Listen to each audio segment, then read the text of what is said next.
I watched Last of Us season 2 and episode 3. First of all, hi, how are you doing? Excuse my manners. I don't just ask. I just get into the video. Anyway, just getting back to the episode. This episode was kind of a slow burn, but not to say it's bad. It's not. In fact, it's very very good because there were so many things to appreciate in this particular. Let's go through the points one by one. It did feel like a setup, like a huge setup for a bigger cause. I mean, I don't know what happens next, so yeah, whatever that's gonna happen next is pretty it'll be pretty shocking to the viewers who haven't played the video game. So I do understand why they are setting it up slowly, and so many things about the setup worked. First of all, Tommy's introduction. The Tommy is entirely a different person here, like the Tommy we are seeing here, because he's more calm and composed. In the video game, right after Joel's death, he leaves Jackson, and then basically to get revenge. Here, he is able to say, like, he's able to see that Joel isn't a saint, like he mentioned. It's like even I don't want Ellie to go down the path Joel went, which means he realizes like what kind of a person Joel is. I thought was okay. It's very interesting. Like the Tommy here is entirely different, which makes sense because he's the leader of Jackson. So I guess that thinking should be there, right, to a person to run a particular place, a community. So I thought that was very interesting. And then and I gotta say about the world building. Look, there are so many things to say, like talk bad about this show, but if we don't appreciate the politics and the way the world is being set up, I think it's a crime because it's done so well. Like, for an example, the introduction to Seraphites. Like, in the game, we are introduced to them out of nowhere. Like, we didn't even have the time to process, like, who are these people, right? I mean, we are basically introduced to them using the whistle. Okay, these are just terrifying people or whatever is what we get. But here they are introduced in a way where we get like we empathize with them, if that makes sense. Because Seraphites are not exactly bad people. They are just trying to survive with all the politics that's going on.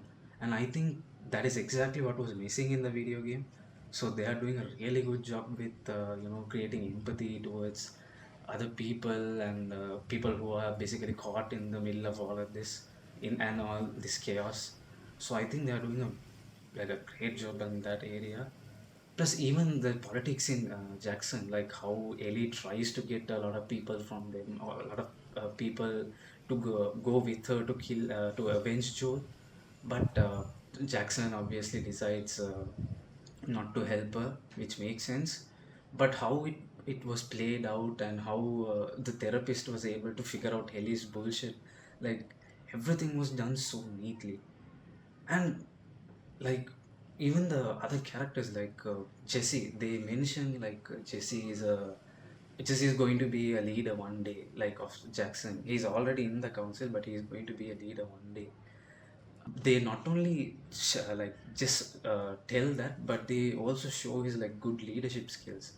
Because when Ellie asks to take his side, like, can I count on you, Jesse? And he makes a strategic decision, and then he rather gives a very good advice. Like, people don't listen to angry people, so you might have to, write it down and deliver it clearly. I was like, that's a solid scene. Like, that's probably the best way to get to know a character. Like, I don't think they could have done anything better to introduce that character to us. It was really great. And then Dina. Even Dina's character was fleshed out really well. I think the biggest complaint people had in the game was how out of nowhere they call each other babe, which caught me off guard too, honestly. But here they are rather taking their time to, build the relationship. Of course, the kiss scene happened in the party day, right? After that, here they are able hear how she, has her back in this whole situation, and how gradually they are not still together yet, but they are rather building it up slowly, which makes so much sense. And that was exactly missing in the game. So I do appreciate the drama and the relationship and the dynamics and all of it. But I had one major problem though. So I don't know how this is going to play out, but I think they will have a moment. Let's see.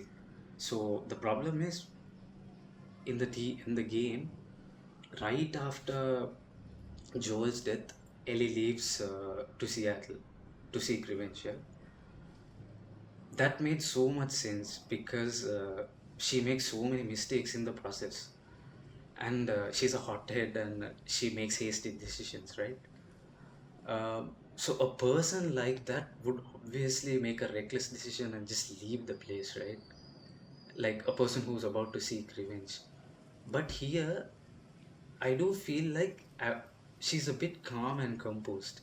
I don't understand who's a person who's that calm and composed would go out making all those bad decisions they did.